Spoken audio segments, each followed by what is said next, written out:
ጤና ይስጥልን የከበረ ሰላምታችን በመላው ዓለም ሆናችሁ ቃል ስፖርት ዩቲዩብ ቻናላችንን ለምትከታተሉ ውድ አድማጮቻችን ሁሉ ይድረስ ብለናል። እናንተ ከሆነው ቃል ስፖርት ዩቲዩብ ቻናል ለዚህም ሰዓት መርጠን ያሰናዳላችሁን ስፖርታዊ ጥንቅሮች በቅደም ተከተል እያጋራናችሁ ቆይታ የምናደርግ ይሆናል። ውድ ቤተሰቦቻችን በመረጃ ሰዓታችን እንደ ሁልጊዜው ለእናንተ ውድ አድማጮቻችን መረጃዎችን ስናደርስ እናንተ ደግሞ ቀናችሁ እንዴት ያለፈ በተለይ በርከት ያሉ ጨዋታዎች ሲደረጉ የነበሩበት ስለሆነ በየትኛው ስቴዲየም እንደነበራችሁና በየክለቦቻችሁ መልከታችሁን አጋሩን።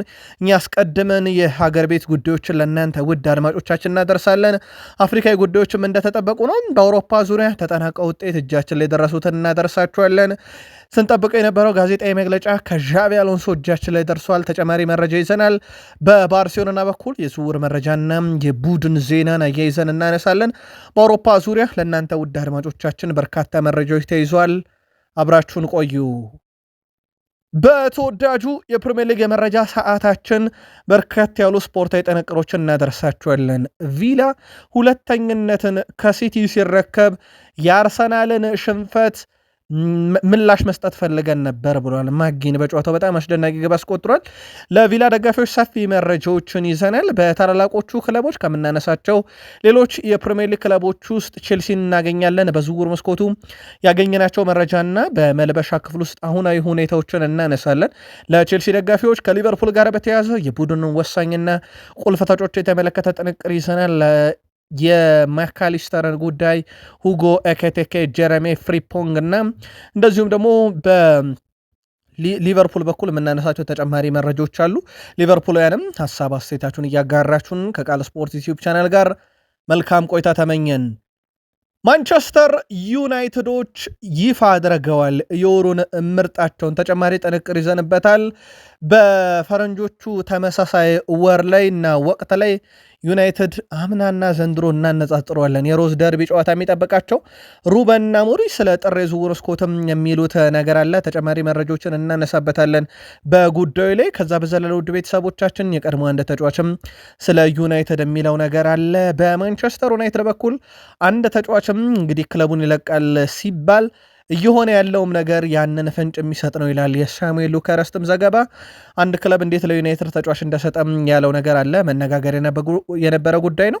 በዩናይትድ በኩል ተጨማሪ መረጃ እናነሳለን። አርሰናል ቤት ስንሄድ አርሰናል ያለ አንድ ተጫዋቹ ሲጫወትና አንድ ተጫዋቹ ሜዳ ላይ ሳይኖር ፍጹም የተለያየ ነው። አንዲ ኦራኦላ ፍጹም የተሟላ ቡድን ብለውታል አርሰናልን አንድ ጨዋታ ላይ እንዲሁ ለየት ያለ አጋጣሚ ይዘን መተናል። እስከ ፕሮግራማችን ፍጻሜ ቆዩ። ላይክ፣ ሰብስክራይብ፣ ሼር አድርጉን። ማሳብ መስጫ ሳጥናችን ላይ ሀሳብ አስተያየታችሁን እንደ ሁልጊዜው ዛሬ ማጋሩን።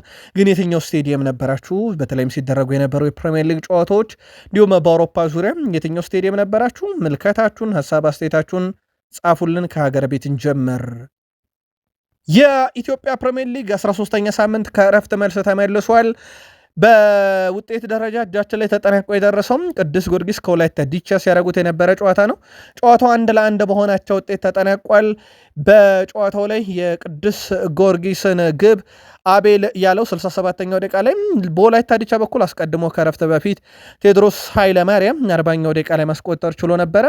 ግን ቅዱስ ጊዮርጊስ ያው በአቤል ያለው 67ኛ ደቂቃ ገባቸው ሆኖ ጨዋታው 1-1 ተጠናቀቀ። ፈረሰኞቹ ያለፉትን 4 ጨዋታ ባቻ ውጤት ነው በነገራችን ላይ ያጠናቀቁት። ነጥባቸውን 19 አድርሰዋል። ቅዱስ ጊዮርጊስ አሁን በጊዜያዊነት 7ኛ ነው። ወላይታ ዲቻ 12 ነጥብ በጊዜያዊነት 15ኛ ነው። የኢትዮጵያ ፕሪሚየር ሊግ አንደኛው መርሃ ግብር ነበር። ሌላኛው ውጤት እጃችን ላይ ደረሰን ውድ ቤተሰቦቻችን ፋሲል ከነማ ከአዳማ ከተማ ያደረጉት ጨዋታ ነው። ጨዋታው ያለምንም ግብ 0-0 በሆናቸው ውጤት ተጠናቋ። አንዳንድ ነጥብ ተጋርቷል። ፋሲል ከነማ ትልቅ እድል ነው ያመከነው። ለማንኛውም ነጥቡ 25 ደርሷል። አዳማ ከተማ 21 ደርሷል። በፋሲል ከነማ በኩል ግን የፕሪሚየር ሊግ መሪነትን ማግኘት የሚችልበትን እድል እንደዚሁ ሳይጠቀም የቀረበት ነበረ። የኢትዮ ኤሌክትሪክና ወልዋሎ አዲግራት ዩኒቨርሲቲ ጨዋታ ተጠናቆ ውጤት አሁን ደርሶናል። 0-0 በሆነ ያቻ ውጤት ተጠናቋል። ይህም ጨዋታ ውድ ቤተሰቦቻችን ምንም ግብ ያላየንበት ጨዋታ ነበረ። ሌላው ግን ውድ ቤተሰቦቻችን በኢትዮጵያ ፕሪሚየር ሊግ የ13ኛ ሳምንት አርባ ምንጭ ከተማ ከሐዋሳ ከተማ በአዳማ ሳይንስና ቴክኖሎጂ ዩኒቨርሲቲ የሚያደርጉት ጨዋታ ይህን መረጃ ለእናንተ ውድ አድማጮቻችን ስናጠናቅር ገና ጨዋታው ስላልጀመረ አልጀመረም። በማለዳው ጥንቅራችን ውጤቱን ይዘን የምንመጣ ይሆናል። ከጨዋታው በኋላ ግን መረጃውን የተከታተላችሁ ስንት ለስንት ጨዋታው እንደተጠናቀቀ ልታሰፍሩልን ትችላላችሁ። አፍሪካ ጉዳይ እንመልከት። ልምምድ ቦታ ለመሄድ 45 ደቂቃ ይፈጅብናል ብለዋል ሁጎ ብሩስ። የደቡብ አፍሪካ ብሔራዊ ቡድን አሰልጣኝ ሁጎ ብሩስ በሞሮኮ የልምምድ ቦታዎች መራቁን እንዳልወደዱት ገልጸዋል። አሰልጣኙ ሲናገሩም ከማረፊያችን ልምምድ ቦታ ለመድረስ 45 ደቂቃ እየወሰደብን ነው ሲሉ ቅሬታቸውን አቅርበዋል። ይህ ሁኔታ አላስደሰተኝም ያሉት አሰልጣኙ በተለይ ቀጣዩ ዙር ከደረሰን ተጋጣሚያችን ሞሮኮ የምትሆንበት እድል በመኖሩ አላስደሰተኝም ሲሉ ተደምጠዋል። ያለፈውን የአይቮሪኮስት አፍሪካ ዋንጫ አንስተው ያነጻጠሩት አሰልጣኙ ከ15 ወይም 20 ደቂቃም የበለጠ አይወስድብንም ነበር ብለዋል። እሳቸው ከሰሞኑ ሞሮኮ ውስጥ ያለው ድባብ የአፍሪካ ዋንጫ አይመስልም ብለው መተቸታቸው የሚዘነጋ አይደለም። የጣሊያን ሴሬ ጨዋታ ተጠናቆ ውጤት እጃችን ላይ የደረሰው ውድ ቤተሰቦቻችን የሴስክ ፋብሬጋሱ ቡድን ኮሞ ዩዲኒዜን 1-0 በሆነ ውጤት ድል አድርጓል። ዲ ኩና 18ኛው ደቂቃ ላይ የጨዋታውን ብቸኛ ግብ ከመረብ ማሳረፍ ችሏል። በጨዋታውም ላይ ይችን የማሸነፊያ ግብ ያስቆጠረው ሉካስ ዲ ኩና የጨዋታው ኮከብ ተብሎ ተመርጧል። ከኮሞ በኩል በነገራችን ላይ የሴስክ ፋብሬጋስ ቡድን በጣሊያን ሴሬ 17 ሳምንት የተቆጠረበት የግብ ብዛት 12 ነው። በጣሊያን ሴሬ በጣም ዝቅተኛ ግብ የተቆጠረበት ሮማ ነው። ከዛ ቀጥሎ የሴስክ ፋብሬጋሱ ቡድን ኮሞም በጣም ዝቅተኛ ግብ ተቆጥሮበታል። በአሰልጣኝነት ዝርዝር ውስጥ በቼልሲ ውስጥ ቢኖርም ነገር ግን አሰልጣኙ በኮሞ እቅድ አለኝ ብሎ በዛው እንደሚቆይ ፍንጭ እንደሰጠ ይታወቃል። በጣም አስገራሚ ጉዞ ግን በኮሞ ቤት በሴስክ ፋብሬጋስ ስር እያየን ነው። የዣቪ አሎንሶ ጋዜጣዊ መግለጫን በቀጣይ መረጃችን ጠብቁ ብለናችሁ ነበረ። እጃችን ላይ ደርሷል። ዣቪ አሎንሶ የሪያል ማድሪዱ አለቃ የሲዝኑ ሁለተኛ ክፍል ለመጀመር ጓጉተናል፣ ጥሩ ጨዋታ ለመጫወትና ለማሸነፍ እንፈልጋለን ብለዋል።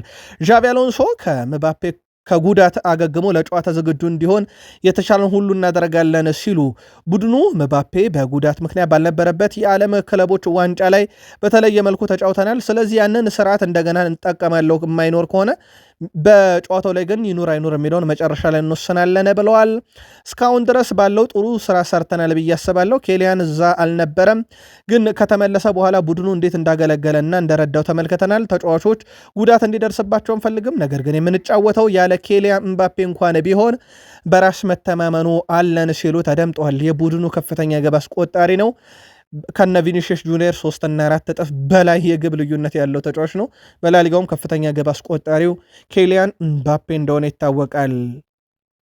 ዣቪ አሎንሶ ስለ ኤንድሪክም ተጠይቀው ነበረ። የመጫወቻ ደቂቃ ያስፈልገዋል። ከብራዚል ተነስቶ ወደ አውሮፓ የመጣው ለመጫወት ነው።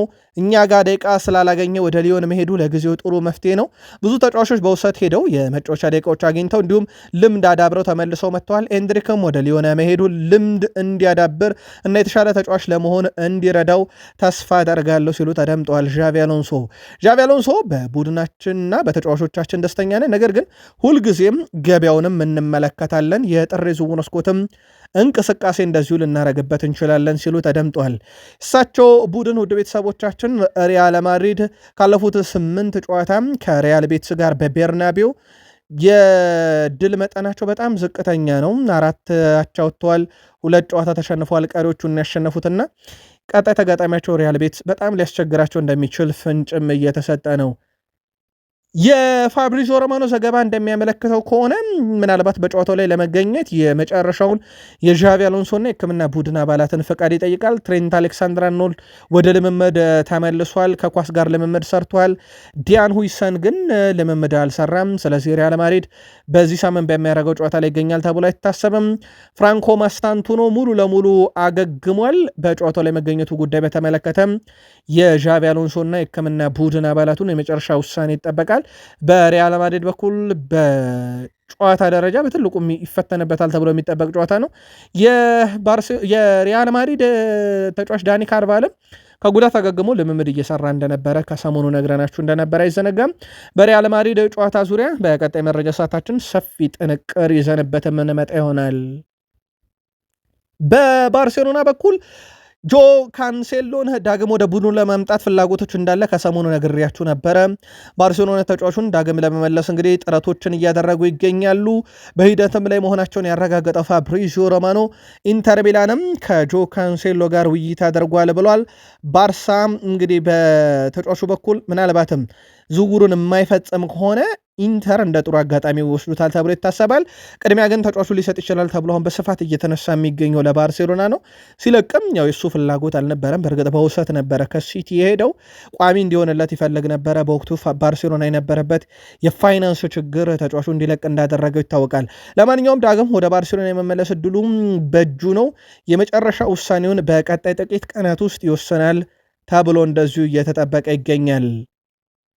የኢስፓኞል ደጋፊዎች የባርሴሎና ጨዋታ ሁዋን ጋርሻ ላይ ያላቸውን ብስጭት ለማሳየት በእቅዳቸው ውስጥ አንድ አነጋጋሪ ነገር አድርገዋል። የክለቡ ደጋፊዎች በጨዋታው አይጦችን ወደ ስቴዲየም በመወርወር ነው ለተቃውሞ እቅድ ሲያወጡ የነበረው።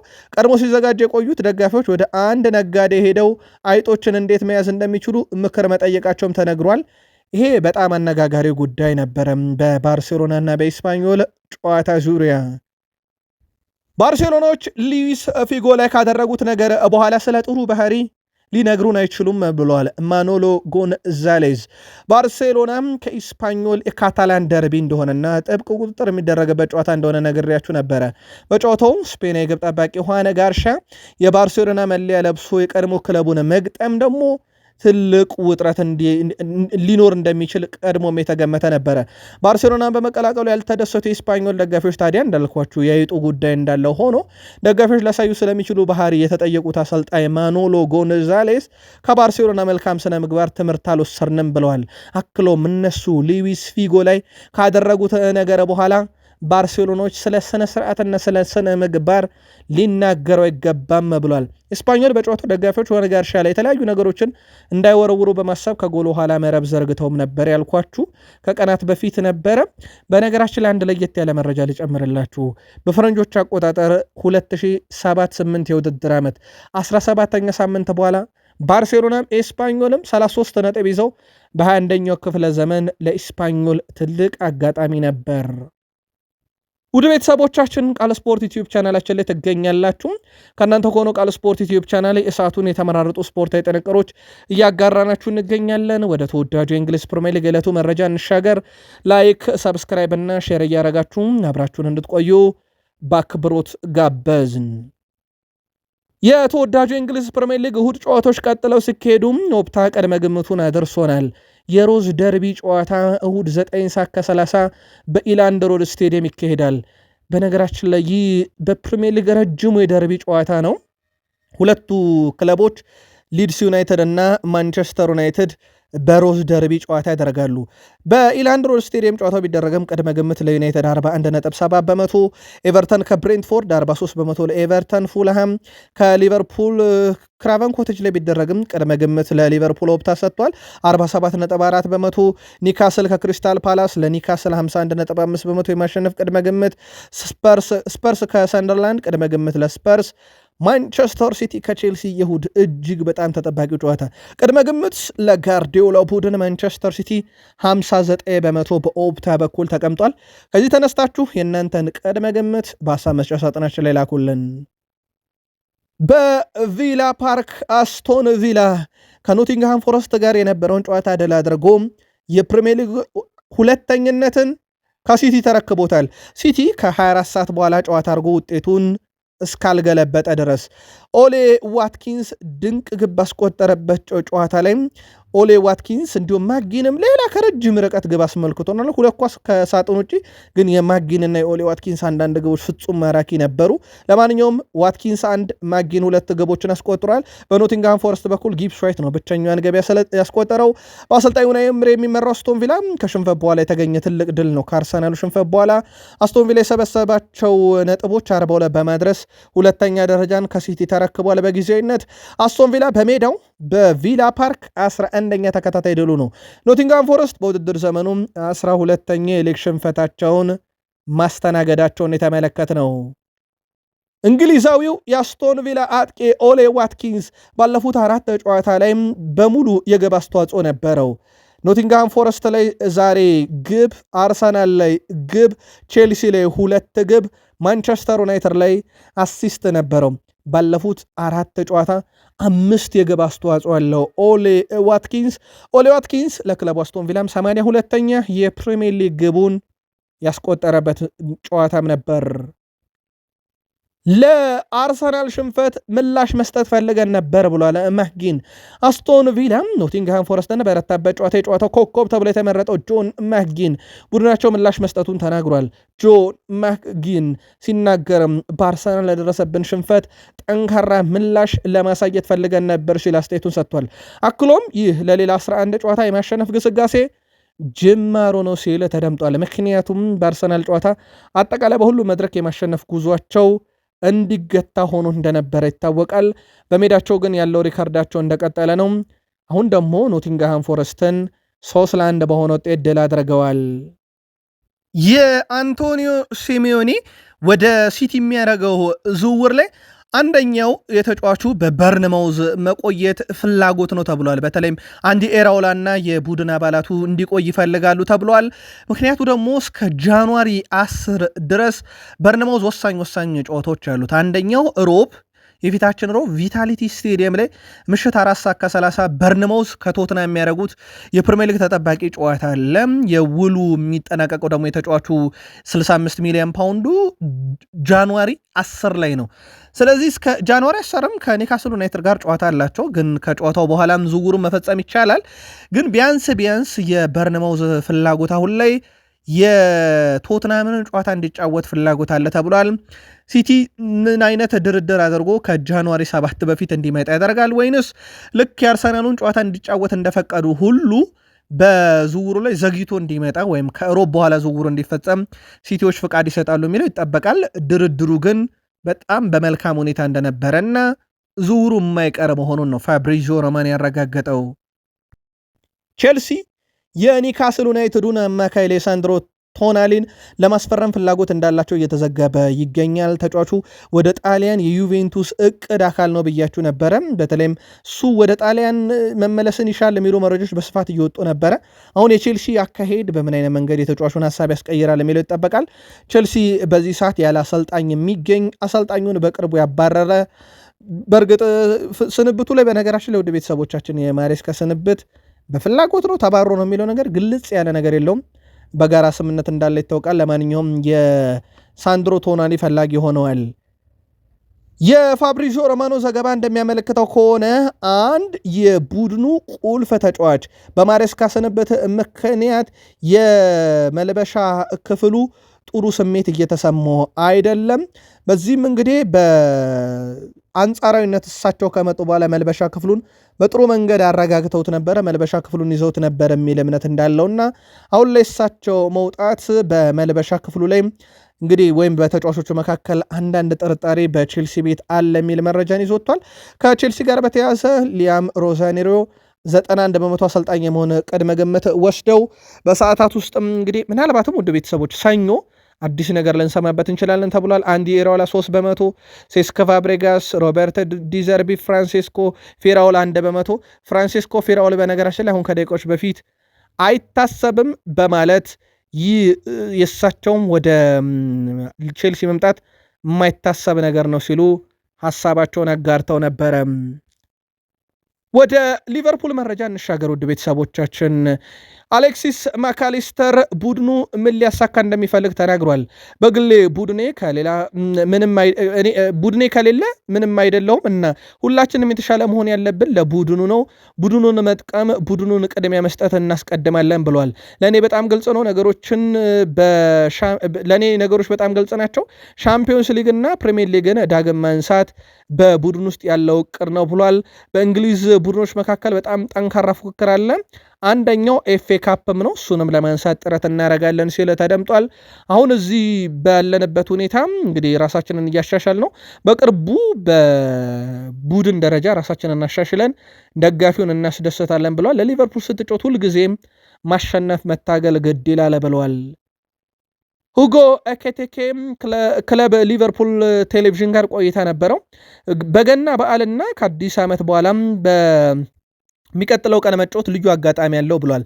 በጣም አስደሳች ነው ብሏል። በቴሌቪዥን ስመለከተ በነበረኝ ቦታ ላይ ነበርኩ። ስለዚህ እዚህ መሆን እና ያንን አይነት ጨዋታ መጫወት መቻለ ትልቅ እድለኝነት ነው ብሏል። ምክንያቱም ዘንድሮ ነው ፕሪሚየር ሊጉን የተቀላቀለው እና እሱ በበዓል ሰሞን የፕሪሚየር ሊግ ጨዋታዎችን እከታተል ነበር። አሁን ግን በመሳተፍ ደረጃ ነው የምገኘው። ለእኔ ይሄ በጣም ጥሩ አጋጣሚ ነው ብሏል። አሁን እዚህ ጥር ወር ብዙ ጨዋታዎች የምንጫወትበት ጊዜ ነው። ነገር ግን ጤናማ መሆን፣ ከእያንዳንዱ ጨዋታ በኋላ በጥሩ ሁኔታ ማገገምና ለቀጣዩ ጨዋታ ሁሌም ዝግጁ መሆን የኛ የተጫዋቾቹ ግዴታ ነው ብሏል።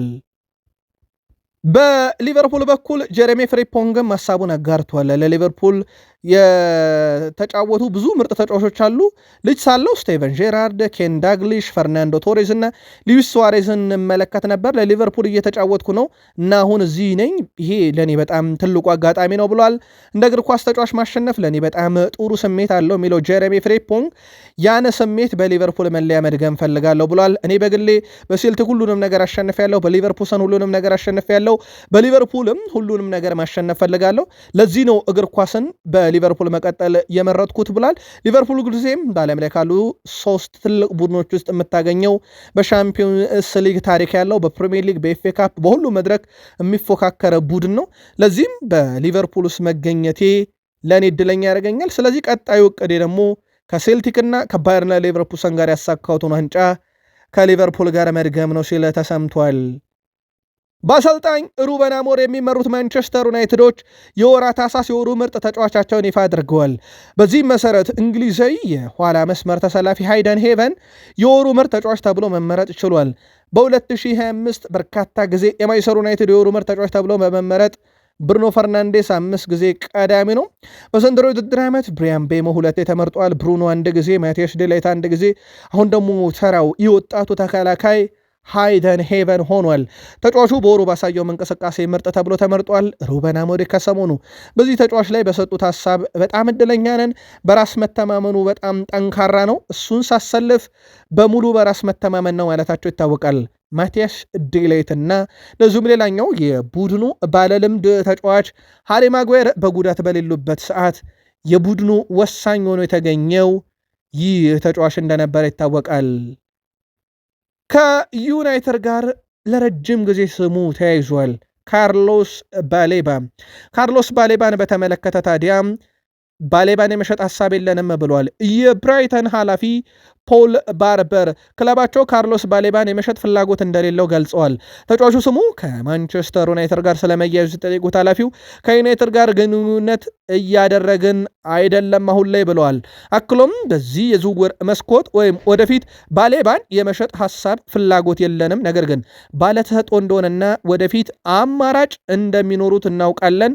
እናም አሁን ላይ ግን ጥር የዝውውር መስኮት ለማንቸስተር ዩናይትድ አንሸጠውም ብለው ግልጹን ተናግረዋል። ስለዚህ ካርሎስ ባሌባ በዛው በብራይተን ኤንድ ሆቭ አልቢዮን በጥር እንደሚቀጥል በብራይተን በኩል ማረጋገጫ ተሰጥቷል። ስለዚህ ይሄ ተጫዋች ለዩናይትድ በጥር እንደማይሸጡት አረጋግጠዋል ማለት ነው። ከዩናይትድ ጋር በተያዘው ውድ ቤተሰቦቻችን አምናና ዘንድሮ ፍጹም የተለያየ ቡድን ነው። ዘንድሮ ከአምናው አንጻር ካየነው በብዙ መንገድ ደረጃን አሻሽሏል። ከ8 በላይ ደረጃዎችን አሻሽሏል። 8 በላይ ነጥቦችን በተመሳሳይ አሻሽሏል። አምና በ22 ነጥብ 14ኛ፣ ዘንድሮ ደግሞ በ30 ነጥብ 6ኛ ነው። ይሄ በዩናይትድ ትልቅ መሻሻል ተደርጎ ሊወሰድ ይችላል። ሩበን አሞሪም ይህ መሻሻል ይቀጥላል ብለዋል። በጥር ራሳቸውንም እንግዲህ በማጠናከር ጉዳይ ላይ እቅዶች አሉን፣ እቅዶቻችን አልተቀየሩም ብለዋል። እሳቸውም በእርግጥ የትኛውን እቅዳቸው እንደሆነ ግን ግልጽ አላደረጉም። ክለቡ እቅድ አለው፣ ያንን እቅዱን አልቀየረም ብለዋል። በነገራችን ላይ ዓመቱ ሲጀመር ለእሳቸው የተሰጣቸው እቅድ ማንቸስተር ዩናይትድን በአውሮፓ ሻምፒዮንስ ሊግ ተሳታፊ ክለብ እንዲሆን ማድረግ እንደነበረ የሚዘነጋ አይደለም። ኤቭራ ስለ አማድ ሀሳቡን አጋርቷል። ብዙ ሰዎች ስለ አማድ ተሰጥኦ ያወራሉ፣ የተለመደ ነው።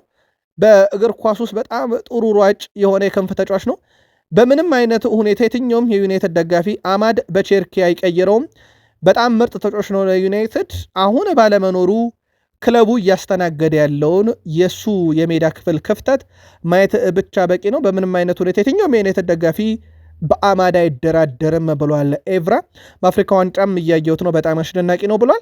ከኮቢ ሜኖ ጋር በተያዘ በነገራችን ላይ የፈላጊዎች ቁጥር አሁንም ከፍ እያለ ነው። ናፖሊን ሰምተናል፣ በፕሪሚየር ሊግ ኤቨርተን ነበር። አሁን ከወደ ቱርክም ቤሺክታሽ የተጫዋቹ ፈላጊ ነው፣ ሙሉ ደሞዙን ለመክፈልም ፈቃደኛ ነው ተብሏል ቤሺክታሽ። በሩበን አሞሪ በኩል ግን ውሳኔው ግልጽ ነው። ዩናይትድ በጥር የዝውውር መስኮት ተተኪ እስካላመጣ ድረስ ተጫዋች ከክለቡ እንደማይለቅ አረጋግጠዋል። እሳቸውም እንደውም ትላንትና በነበረው ጋዜጣዊ መግለጫ ላይ ማንም ክለቡን ልልቀቅ ብሎ የጠየቀኝ የለም ብለዋል ብዬ መረጃ ማድረሻችሁ ነበር። አሁን እየወጡ ባሉ መረጃዎች ግን ተጫዋች እስካለመጣላቸው ድረስ እሳቸው ተጫዋች አይለቁም ተብሏል። ጃክ ፍሌቸር በኒካስል ጨዋታም ጆሽኳ ዜርኪዝን ቀይሮ መግባቱ ይታወሳል። እንዲሁም ከወልቭስ ጋርም በጨዋታውም አጋማሽ ላይ በፍሌቸር ተቀይሮ ወጥቶ ነበረ ዜርኪዜ። ሳሙኤል ሉከረስትም ስለ ጉዳዩ ሲያነሳ ይህ ዜርኪዚ ምን ያህል የቡድኑ እቅድ አካል እንዳልሆነ ማሳያ ነው። ዩናይትድ ስለተቸገረ ብቻ የሚያሰልፈው ተጫዋቹ ነው። ያም ተጫዋቹ በጊዜ እየተቀየረ መውጣቱ የሚያሳየ ነው ብሏል። ዜርኪዝ ማንቸስተር ዩናይትድን በጥር ወር የሚለቅ ከሆነ ማንቸስተር ዩናይትድ ተጫዋቹን ለመተካት ወደ ገበያ እንደሚወጣ የሲሜኒየም ዝውውር ይሄንን ለማካካስ እንደነበረ ግን ተጫዋቹ ፍላጎቱ ስላልነበረ አልመጣም። በዚህም ምክንያት የዚህ ዝውውር ጉዳይ የመፈጸም ዕድሉ በጣም ከፍተኛ ነው። ጃክ ፍሌቸር ሁለት አጋጣሚ ዜርኪዚን የቀየረበት መንገድ ዜርኪዚ ከሩበን አሞሪ እቅድ ውጭ መሆኑን ማሳያ ነው ብሏል ሳሙኤል ሉከረስት። ቃሌን ስላጠፍኩ አዝኛለሁ፣ ምክንያቱም ጥር ላይ ማንንም እንደማልሸጥ እርግጠኛ ነበርኩ ብለዋል። ይህን ያሉት ፕሬዚዳንት ስቲቺ ዳሚያኒ ናቸው። በተጨማሪም ስለ ዝውውሩ ሲጠየቁ እሳቸው እኔ የፈለግኩት ክረምት ላይ ነበር፣ ግን የዩናይትድ አመጣጥ ሐሳቤን እንድቀይር አድርጎኛል ብሏል። ከቴክኒክ አኳያ የተረጋጋን ነበረን፣ በሱ ቦታ ፔሮቲን ነበረን። ዶርጉ እንዲያጥሩ ሆኖ እንኳን የማይተካ ተጫዋች አልነበረም። ምንም እንኳን ጥሩ ተጫዋች ቢሆንም በጊዜው በቀኝ በኩል እንደ ኢንቨርትድ ዊንገር ይጫወትም ነበር። አብዛኛውን ጊዜ ደግሞ እዛ ቦታ ላይ ሲጫወት ያለውን ትልቅ አቅም ተመልክተን ነበረ። ግን ለዩናይትድ እሱን በጥር ቃሌን አጥፌ ሸጥኩት፣ አይኔን ለማሸት የሚያስችል እንኳን አልነበረም የዩናይትድ ጥያቄ ይላል። ገንዘቡ በጣም ከጠበቅኩት በላይ ከፍተኛ ሲሆን የዩናይትድ ሸጥኩት ብሏል የሊቾ ፕሬዚዳንት ስቲች ዳያማኒ። በፍጹም አልሸጠውም ብዬ ነበር፣ ግን የዩናይትድ አመጣጥ በጣም አስገርሞኝና አስደንግጦኝ ስለነበር ገንዘቡን በጣም ውድ ስለነበር ሸጥኩላቸው ብለዋል። አርሰናል ያለ ቪክተር ዮኬሬሽ 4 ድል 3 አቻ 1 ሽንፈት። አርሰናል ከዮኬሬሽ ጋር ሲጫወት ከ16 ድል በኋላ 1 አቻና 1 ሽንፈት ነው ያለው። ያ ማለት ዮኬሬሽ ሲኖር አርሰናል የማሸነፍ ንጻሬው እጅግ በጣም ከፍ ያለ ነው።